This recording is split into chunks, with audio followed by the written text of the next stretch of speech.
Hello everybody, Bob Giglio back to finish this series that I've been working on for my router table and cabinet improvement or upgrade.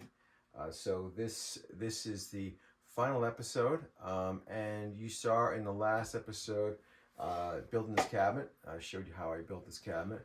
So this last episode in the series is now finishing the cabinet with building the drawers, putting on the drawer front, and then actually adding the countertop back together for the final phase of the series. So let's get to it.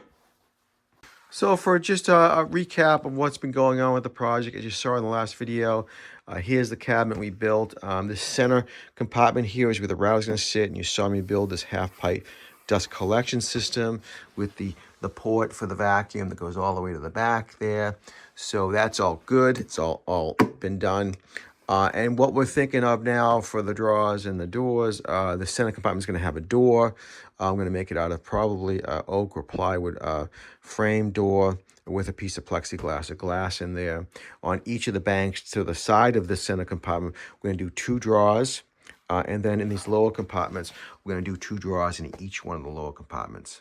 For this project, I selected these Everbuilt 20-inch soft close ball bearing full extension slides. And they'll be on each of the drawers that we're going to be building and installing. I selected the 20-inch because this cabinet depth is 20.5, and of course you can't, the next size up would be 22, so 20 was the right size. And what we're going to do for this project is we're going to use a dovetail joinery on our drawers. Here's kind of a mock-up of one, my first prototype of one. And as you can see here, they are basically, I designed them to go full depth into the cavity of the cabinet, and I left like a 1/4 inch. So the depth of the cabinet is 20.5. The drawers I built with an OD of 20.25. The other thing that I allowed for is the slides thickness on each side is 1/2 inch. So the box itself is an inch less than the actual opening here. And the height I selected so that it fits in nicely with a double stack of the drawers. To do that dovetail joinery on the drawers, I went ahead and bought this dovetail jig from Rockler. I even got an attachment for the vacuum, which makes it so much nicer. Just playing around with this thing, without this vacuum attachment, the dust is going everywhere because I'm using my old style porta cable router there, which really doesn't have dust control on it. So I put it on the jig itself, and we're going to be using this for doing all the drawers on this project. So to get started, we're going to go ahead and start cutting up these sheets according to my cut sheets, and producing the drawer sides and the drawer bottom panels. And then we're going to move over to the jig and start to dovetail all the ends to build the drawers.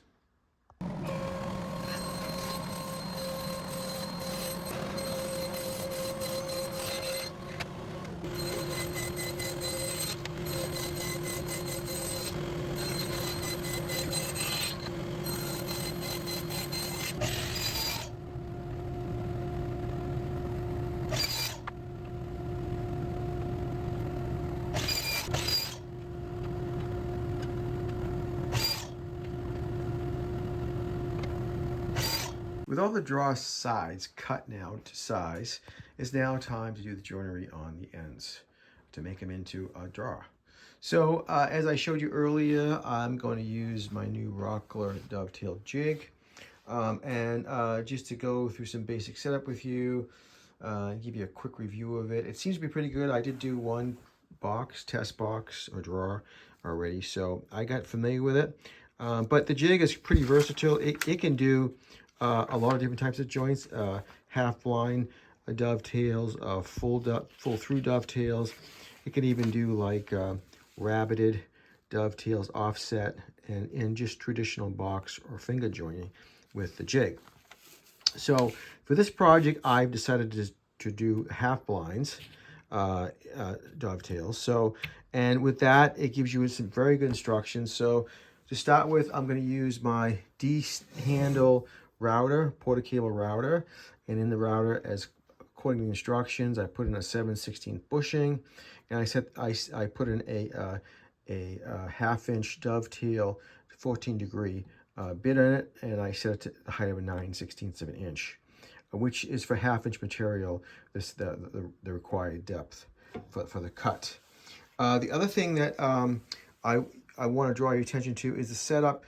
You have to do individually, depending on the height of the draw sides. For instance, this is my 3.5-inch draw sides that can be for the top draw. You just have to make sure that you have to set this stop here on the left, which are both left or right. But you can do 2 dovetails at the same time on either side of the draw. And what you do is you just make sure whatever the material width is, then that they line up so that the fingers are even. The material is evenly spaced in the fingers. So you have the same gap on each side, and it's not offset. It's not like that. Okay, so you want to get equal distance on the ends, basically. And the same here. I did the same here, as you can see. So that's one important setup. The other setup is, and by the way, I had to remove the vacuum collector here because to get at these screws to make the adjustments. The other setup you do is for the template itself. They tell you for 1/2 inch material, you set it for the A setting on the scale here, which I did.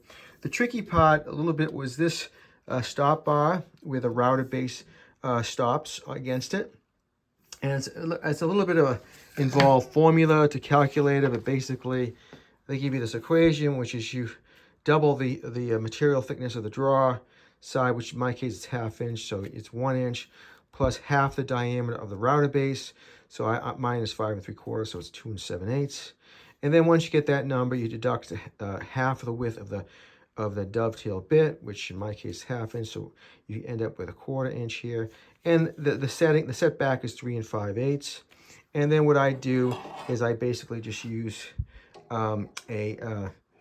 a gauge to make sure it's equal on both sides, and then I lock it down in place. So let me put back the dust collector, and I'll show you how to use this. One important note, though, I wanted to make sure I covered is when you adjust these side stops here, you got to make sure that they don't get out of square. So booklet recommends that you basically square them up with a small square like that on both sides. So like that, okay? And as you see that they're offset stops. So the top piece comes here, which is usually the front or the back of the draw. The side comes here, and it offsets it just the right amount so that the tongue, the slots, and the tongues all fit together at the right dimension. Following the instructions, you lay out the draw like it's going to be built, and then what you do is you mark the sides, the inside of each of the side pieces. And what you do is you you put the position of the slide left and right on the sides, and then back on the rear piece, F on the front piece. And now you know where they are located. And what you do is you number the joints 1, 2, so you match the numbers. So when you're doing the dovetailing, you know you get the right joint. And then we're going to put it into the jig with those numbers showing. With the pieces locked in place and the jig all set to go, we're going to start the vacuum up and hit it with the router.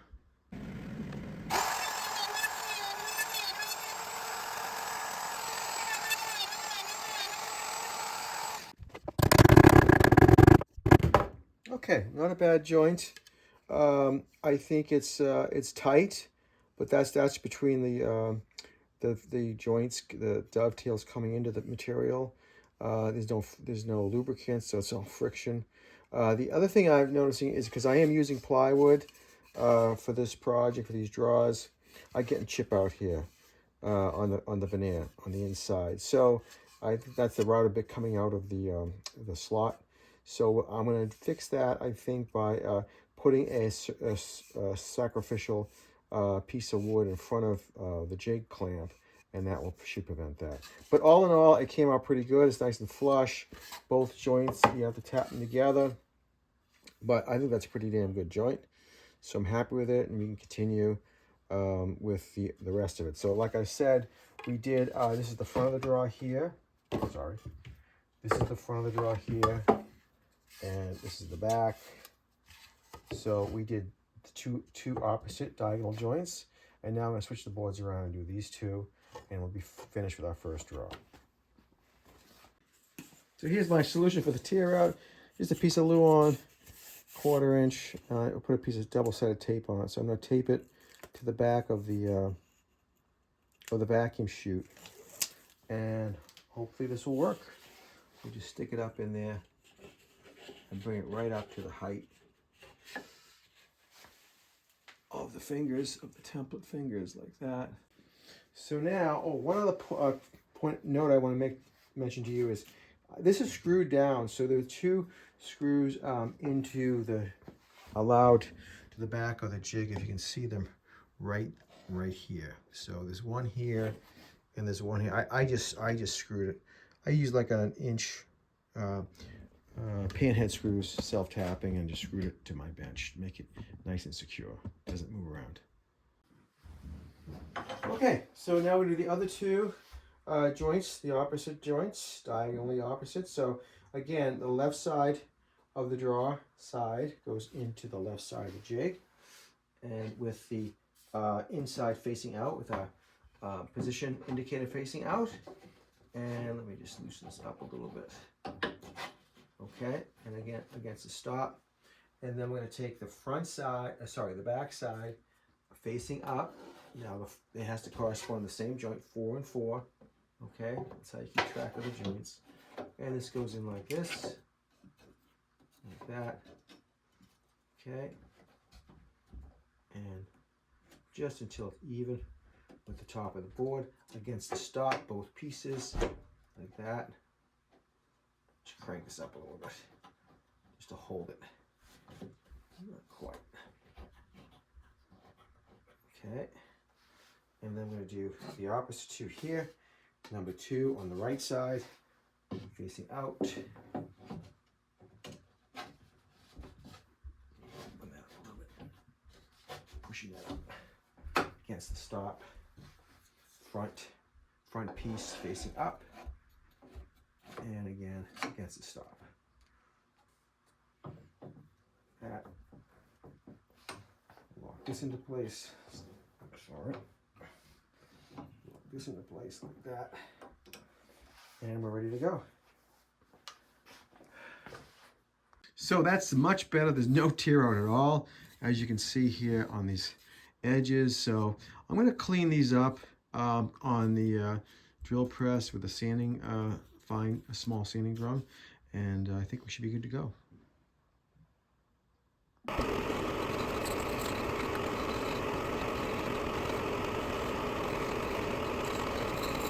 So I finished the dovetailing of the top 4 drawers, 2 in each side of the bank next to the router compartment. And you see I just placed them together, keep them organized, because each joint that I did is matched. Okay, so now that we're going to move on to the next level of drawers, the mid drawer section, the height of the drawer now is going to go from 3.5 inches on these drawers to 4 inches. That's what we did for the design, and because of that, we're going to have to now reset the stops on our jig. So I removed the front clamp and the vacuum chute and all that, so you can see a better view of what's going on here.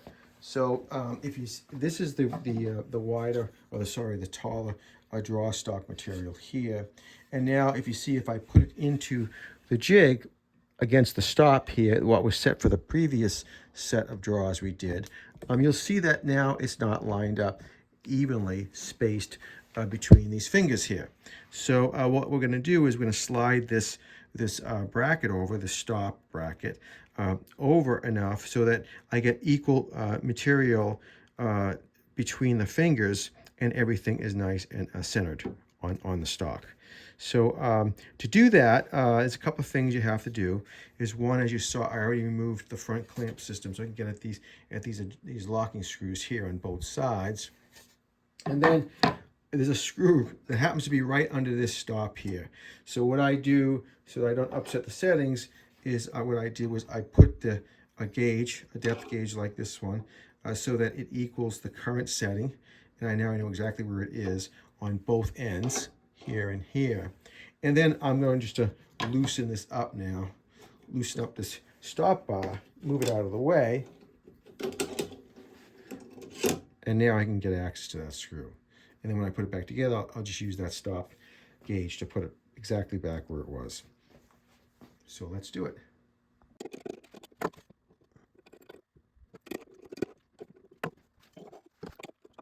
Okay, so as you saw, I adjusted it so that I got equal distance here, between here and here. I just eyeball it. I don't have to be too critical. Just the size of the dovetails and the slots. And then I made sure that this was square. This side bar was square to the jig. And I'm going to do the same to the other side over here, right here, the stop. Okay, so with both sides adjusted now, you see I get the same material gap or thickness on each side, more or less. I'm just eyeballing it. So, and that is important to note here. That's why you don't get these exactly set the same, and you don't want to be mixing up joints between this side and this side when you put the drawer together. That's why it's important to know the positioning of each side, front and back, so that you're always mating on the same side as of the jig. Now we can put back the stop bar exactly where it was before by using our depth gauge here. Just set this to where it was before on this side. We'll set this side the same. And that way we know the depth of the slot now is going to be exactly as it was before. Okay.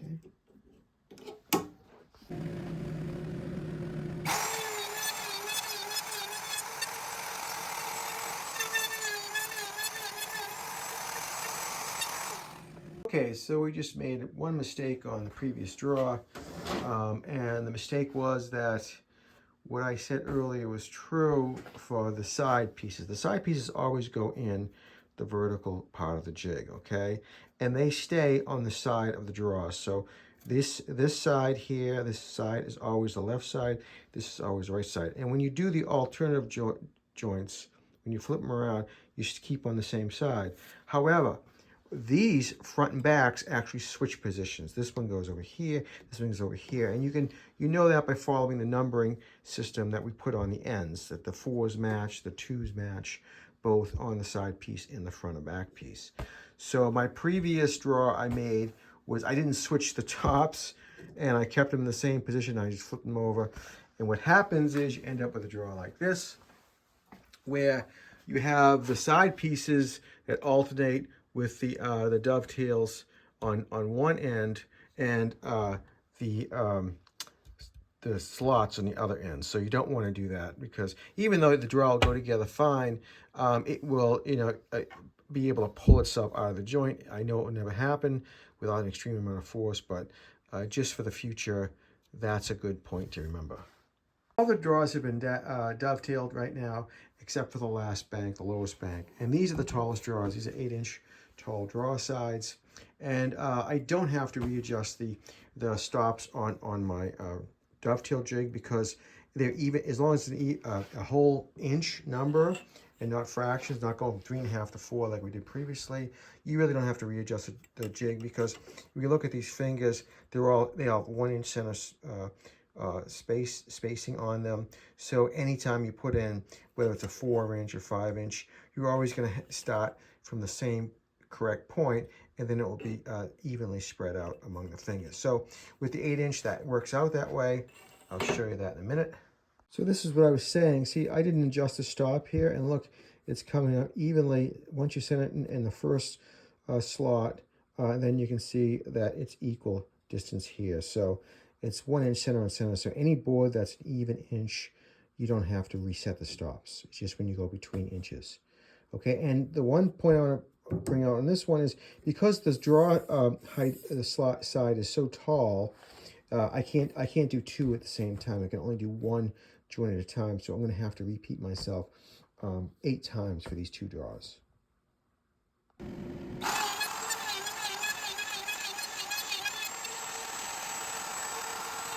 So as you saw, I cut both left side of the drawer against the left side of the jig, like we're supposed to.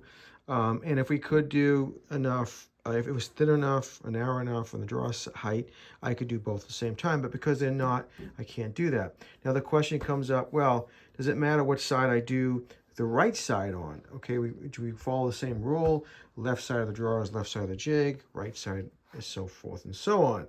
And I just checked, so it doesn't really matter. I traced it out. Here's the next two pieces to be done. This is on the right side of the drawer. And I put it up against the left stop, and then traced it out. And you can see I moved it to the right stop, and now it's giving me the same trace outline, so it doesn't really matter which side you could do it on in this case. But I'm going to keep it to, to the protocol I've been following is do the right side of the draw on the right side of the jig. So the next step in the draw construction is to cut the dado into the bottom of all the draw sides. And to do this, I went ahead and set up my dado blades, the two end blades, to give me a 1/4 inch thickness of a dado cut. And I set the fence back a 1/4 inch.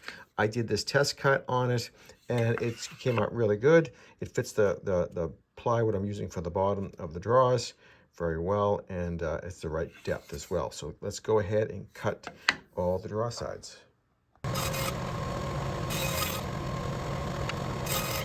Now with all the draw sides done, the last thing to do is to cut the bottom panels for the drawer, and I have this piece of 1/4 inch plywood for which I use to set my dado templates into the bottom of the draw sides.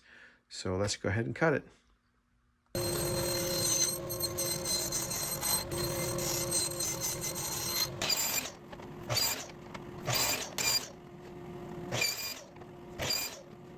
All the draw components now finished. It's time to just give them a final sanding, and then we're going to assemble them.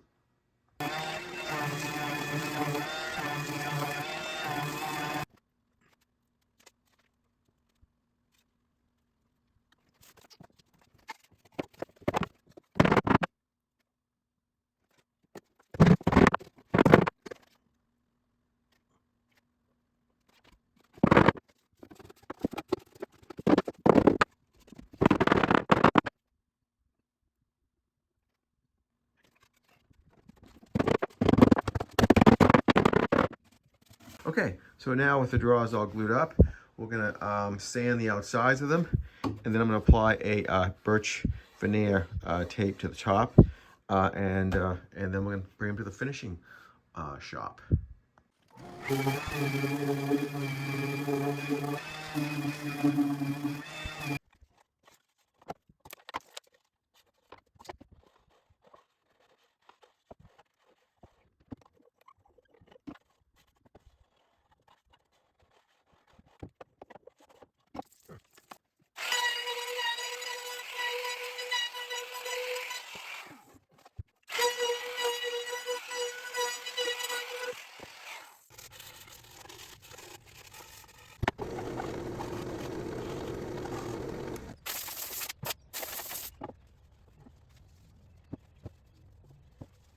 Moved all the drawers out to the garage area because I decided to spray them because it's a lot easier to spray these because there's so many of them and there's so many surfaces to coat, and with a brush or roll it'd be a lot more work. I'm going to give it 2 coats, and you saw me prep it. I basically blew off the final dust left on the surface, and then I wiped them down with some mineral spirits with a dampened rag. And now we're all set. To finish them, I'm going to use this fast drying Minwax polyurethane and give them 2 coats. It's about 4-hour drying between coats. I'm going to inner sand between the coats.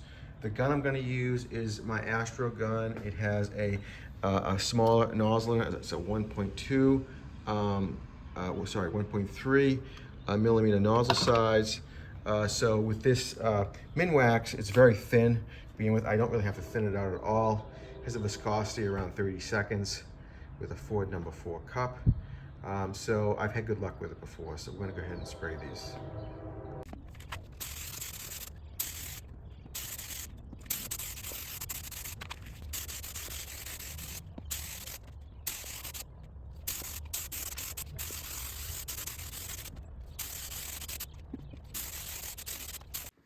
So while we're waiting for the urethane to dry on the drawers, now is a good time to install the drawer slides into the cabinet. So I basically just pulled out the instruction sheet that comes with the slides, and I noticed where the slides are recommended to go. Some of the key things to note is that the slide should be located a minimum 1/8 an inch from any of the bottom of compartments like this one. And so what I do is I have a piece of 1/8 inch hardboard here for my scrap bin, and I'm going to use it as my spacer. So I'm going to use it to position the slide into the cabinet number at the right height. The other thing that the manufacturer recommends is that the slide itself be set back a 1/16 an inch from the face of the cabinet. So I'll be doing that as well. For the top level drawers in each compartment, using my drawing, I know that the top level slide should be 6 inches from the bottom of this compartment. So what I did was I cut a piece of Luan or the finished plywood, 1/4 inch, and I cut it to be 6 inches in width, and I'm going to use that to position the top slide in each of the upper compartments. For the bottom compartment, the slide is located 11 inches from the bottom of the compartment, according to my drawing. And so what I did was I took the 6, I cut another 5, and then the 2 of them add up to 11, and I'll be using 2 of them together to set the height of the top slide in each bottom compartment. So to make the installation of these slides more accurate and fast, what I did was I took a piece of hardboard, 1/8 inch hardboard, and I hot glued it to the edge of this 6 inch spacer here. And what that's going to do for me, and I cut back the spacer just enough so that the inside edge of this is 1/16 inch in from the face. So now there's no guesswork. I can put the slide in like that, pull it up against the stop, and that's exactly where it should be installed.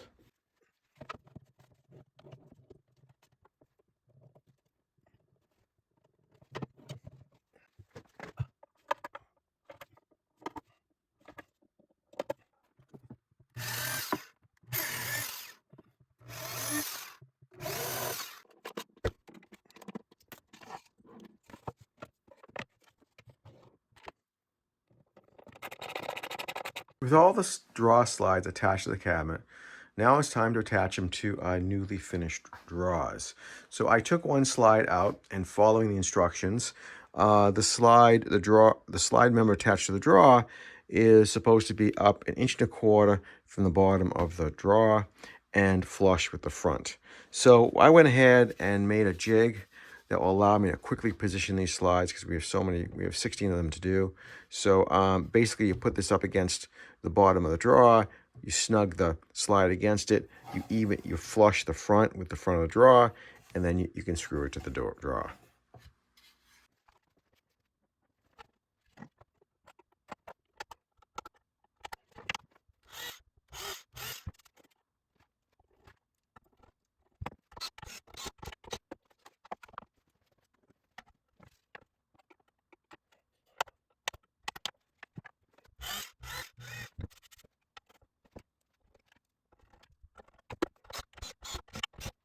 I installed all the drawers after I attached the slides, and here they are. Came out pretty nice. So they're all soft close, and they're ready for me to start applying the faces to them. So I went ahead and I cut up some face material, which is basically just a 3/4 inch plywood again. And my logic for cutting these is I wanted to get a 5/16 overlap on all of the edges of the cabinet, because it's going to be 3/8, which is half of the 3/4, minus an 1/8 inch or a 1/16 inch on each face. So I got the 1/8 inch clearance between the drawers. Okay, so the other thing we have to start doing now is making a door for this center compartment here. So I'm going to use a tie and groove bit to cut a door frame in here. And I'm going to start by using this oak I have in the shop, a 3/4 inch oak.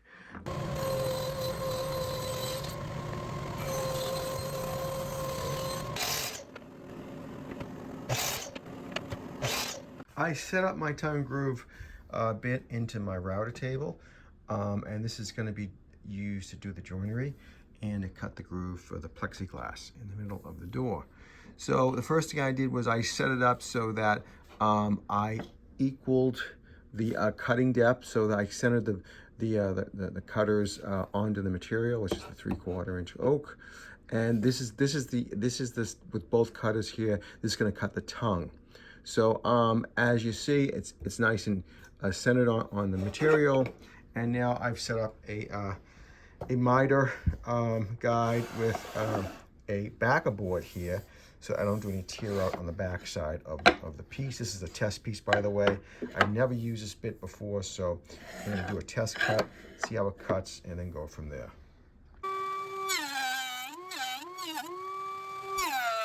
With the tongues cut on the rails, now it's time to cut the grooves into the stiles and rails. So to do that, I took the same cutting bit and I moved the top cutter, and then I set the bottom cover equal to the same exact height, as you can see, of the tongue. So now I'm going to go ahead and cut the grooves into all of the pieces.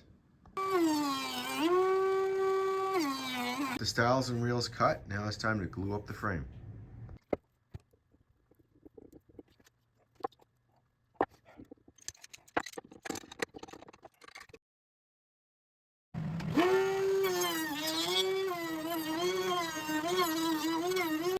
So you must be wondering what I'm doing to this frame now that I've glued it up. That I couldn't find a 1/4 inch thick. That's pretty thick for plexiglass. What I decided to do, I had some 1/8 inch plexiglass in the shop in stock, so I decided to rabbet out the back of the door frame so I can just insert the plexiglass, and then I'm going to cut stiles or moldings to attach to the back side of the frame and keep the plexiglass in. So I did this. Basically what I did was I went back to the same bit I used, the slot cutting bit that I used for the frame, and I took off the top cutter. I reset the height just enough so that the top bearing would ride on the inside of the frame here, the top rail. And then it would basically hog out the material on the other side of the tongue groove, of the groove. So now I have a little piece of material left, and I'm just going to use a chisel and just chisel that out.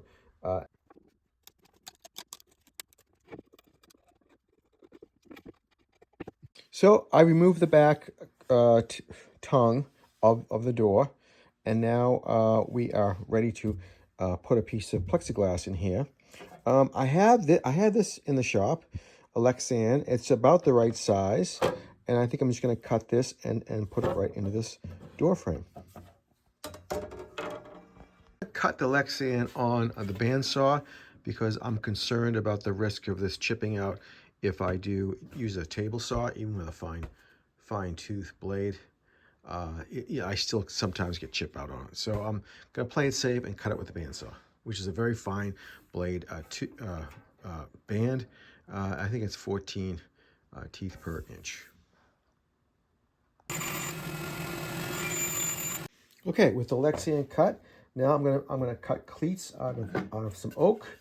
It matches the frame, and build cleats in here, and then nail them in after we go to the paint shop on this. So the cleats are going to be 1/2 inch tall by the remainder of the distance to bring it out flush with the frame, door frame. And so here are the pieces I mited in place. These are going to be the stops on the back of the pane, and I'm going to sand them down, flush them out. Now's a good time to install the hinges, and what I did was I went out and I bought these frameless concealed hinges, a Euro style, soft close, half overlay, which is important because, again, we're doing a frameless cabinet and all the drawers will overlap the edge of the cabinets equally, so we want to do a half overlay on this one. So it comes with a template, a nice easy template to use. Here's the template. So we're going to go ahead and position this on the door. I put 2 lines on the hinge side of the door, 2 inches up on each end, because that's a convenient place to put the hinges to keep it out of the way of the baffle. So I'm going to go ahead and just line this up and put the marks into the door, onto the door, and then we're going to drill the holes.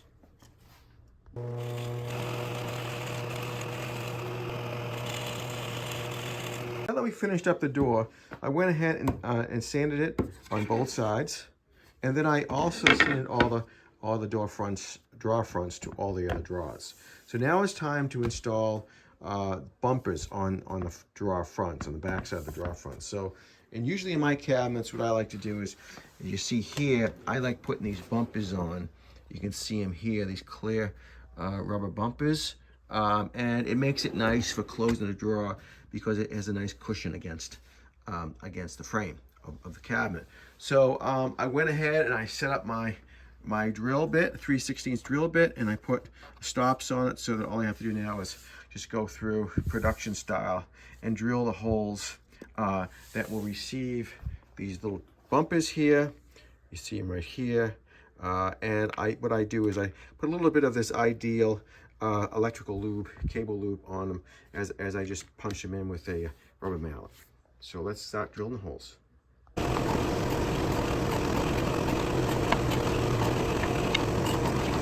Final step before the paint job on the drawer fronts is to drill the holes for the handles. So basically I'm centering the handles on each drawer front, and we're going to drill the holes.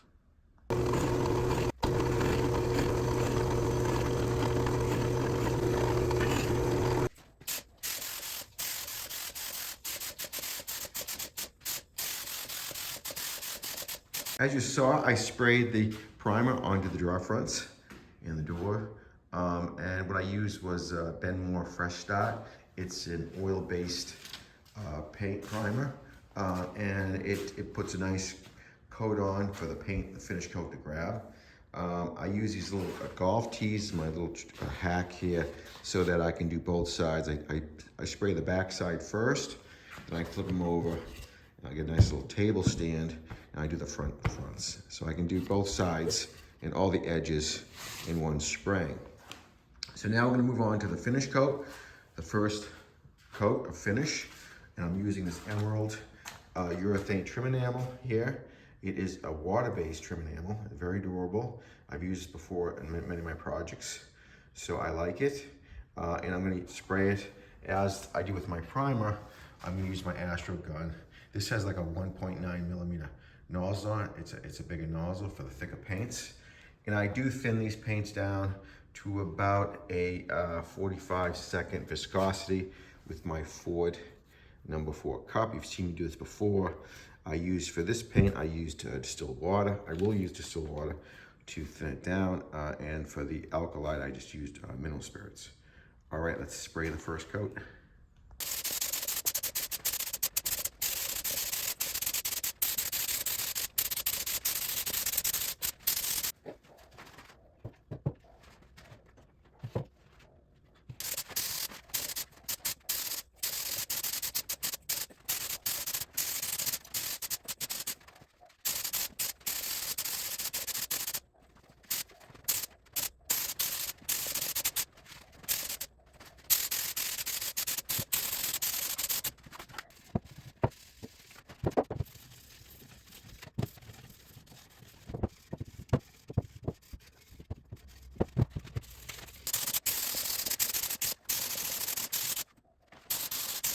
So here are the drawer fronts and the door all finished. As you saw, I sanded between coats and I applied 2 finish coats plus the primer. So pretty happy with the way they came out. So let's take them down to the shop and install them on the cabinets. I placed the plexiglass into the frame and I put the stops behind it. Fit quite nicely. And I decided the best way to attach these stops to the frame was for me to drill these small holes, a couple in each one of these stops, and use these very small brads. I could shoot it with a gun, but I'm so close to this plexiglass, I don't think I'll get a good angle, and I don't want to split these small stops here. So I'm going to pre-drill them, and then I'm going to use these small brads and just tap them into place. I set my drill press so that I can easily slide the stops into this area here, and I'll always get consistent drilling into the center of each of the stops, 1.5 inches in from the end. So it'll give me a very consistent drilling pattern, and then I'm using a 1/16 inch bit, and this will assure me that I won't split the stops when I nail those brads in.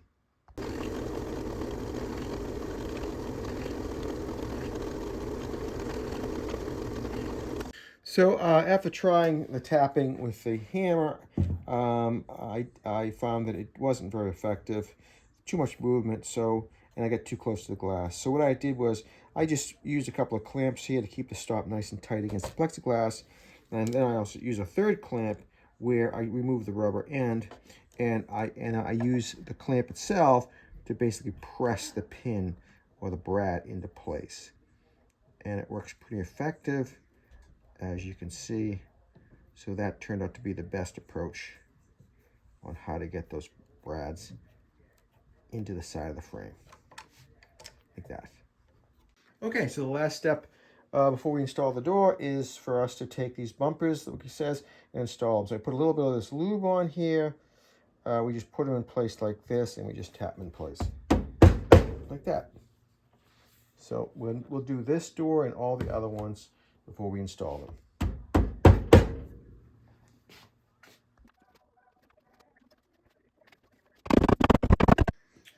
So I'm going to touch up the nail heads now, just to make them black so you don't really see them.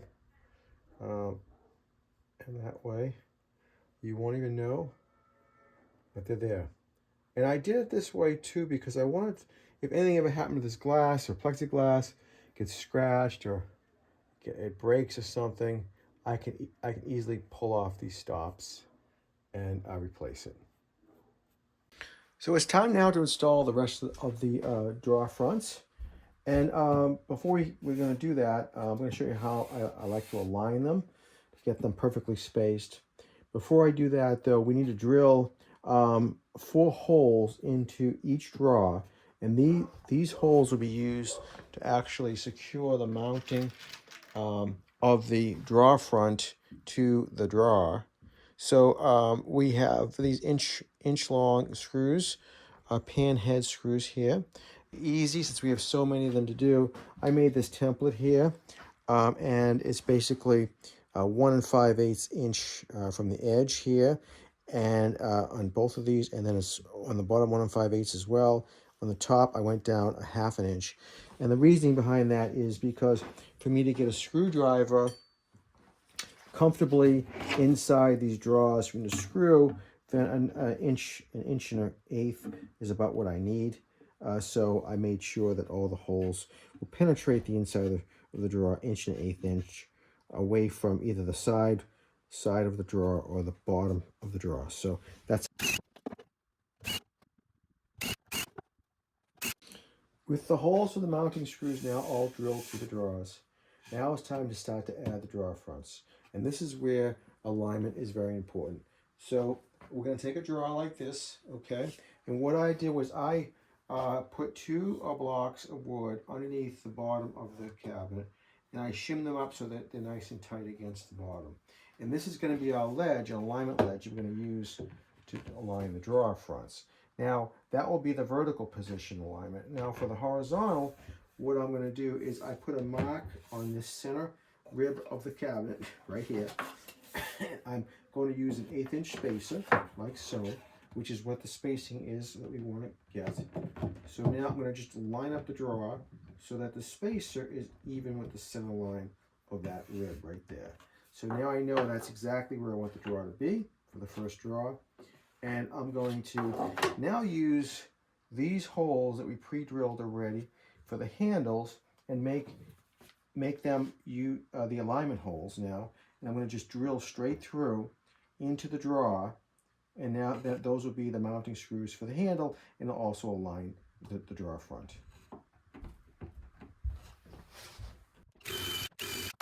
With the holes now drilled into the drawer, it's just going to be a matter of putting the screws in. I'm using 1.5 inch 8/32 screws that fit the handle, and they are longer than what came with the handle hardware because I had to go through 2 layers of wood here, the drawer itself, which is 1/2 inch, and then the 3/4 inch drawer front.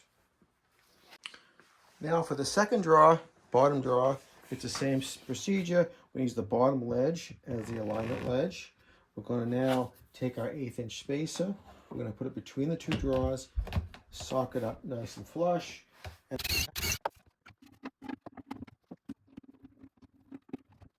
for this next drawer, I'm going to do the same thing. I'm going to use that 1/8 inch spacer here, and on both sides now, so I can keep this gap equal, and straight all the way up. So I just snug this drawer front this way against this spacer. It sits on top of this one, and then we just drill. Okay, so here is the cabinet with all the faces installed, and after some very minor tweaks, we got all the joints, the gaps between the drawers, nearly perfect, and including the door. So now it's time to lock in the drawers permanently in these positions, drawer fronts, and I'm going to be running these screws, like I said, into the 4 holes that I drilled. To do that, I'm going to just run a pilot hole into each one. It's a number 6 drill bit, and go from there.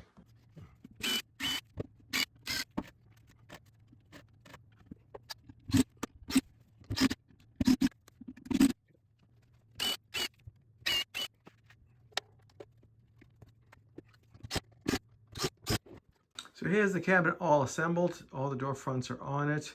Everything is basically done for the woodworking portion. What's left to do now is I'm going to wire up some light, put some LED light strips on top of this to light this compartment up, and then put a safety start-stop switch right here with another outlet and switch for the LED lights. So I went out and bought some electrical stuff, and I also used some from the old table.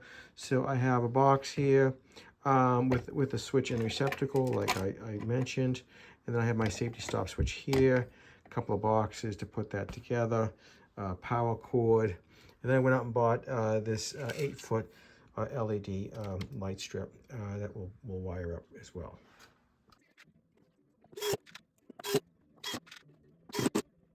So here are the boxes all wired up with the devices.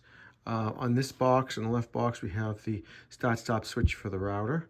And then in the other box, we have this toggle switch that will just turn on and off the LED lighting in the cabinet. And then here's the outlet that will be controlled by each of these switches. The top half here is for the LED lighting. The bottom half is for the router. And I split the tab here so that they do control individually. The whole circuitry here is really rated at 15 amps. I use 14 gauge wiring on all the wires.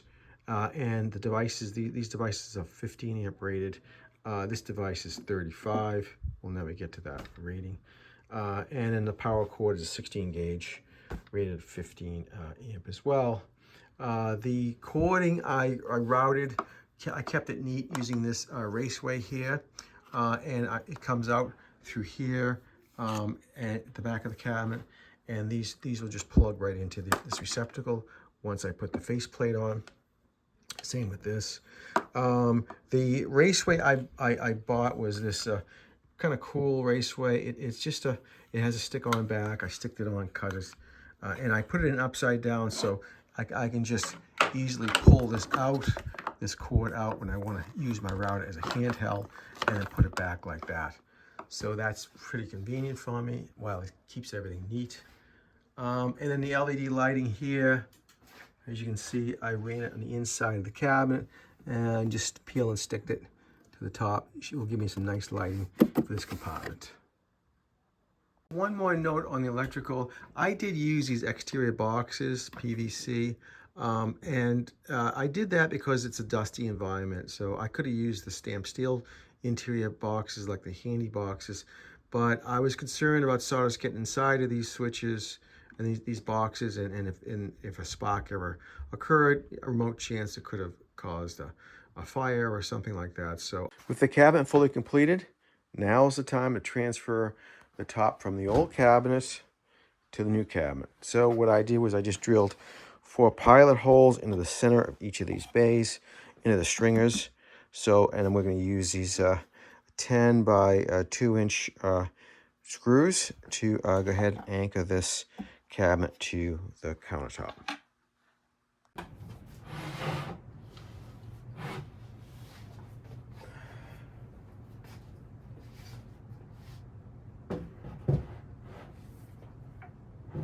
It's the final product, completely finished. I'm very happy with the way it came out. It looks awesome.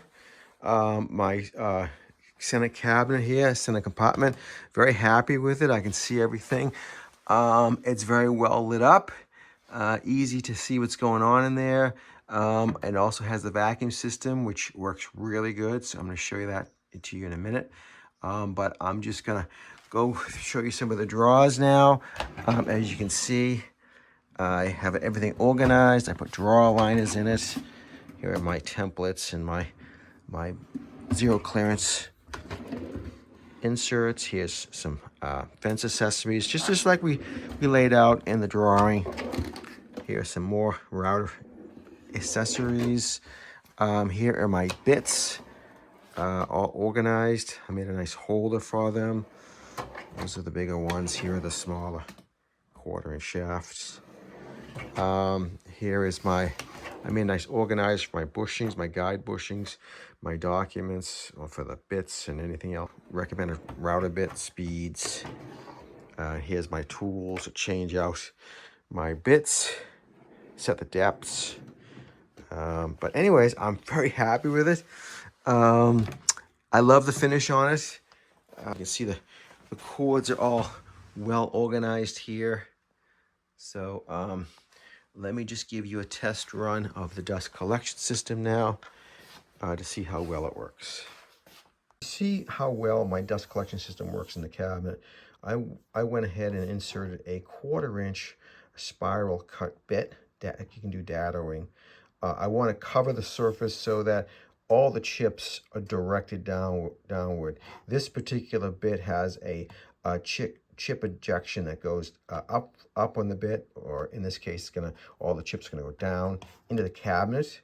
And I did put an oversized ring in so that it has enough area to have the chips flow.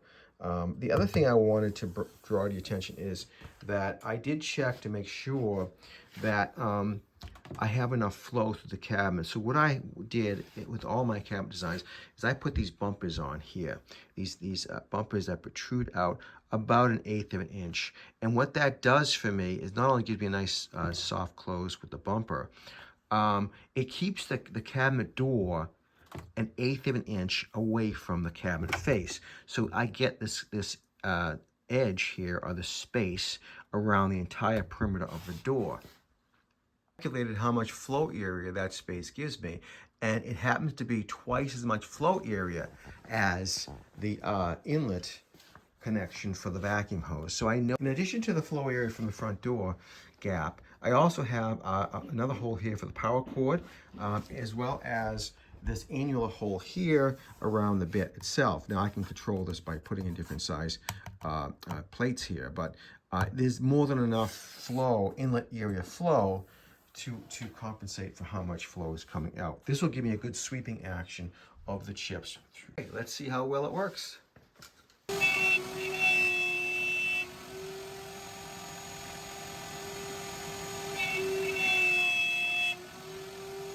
Well, I say that worked pretty good. I mean, look at this. There's very little chips in there, and everything is pretty well swept clean. Here is the port for the vacuum. There's really no chips left inside or under the slot or under the half pipe.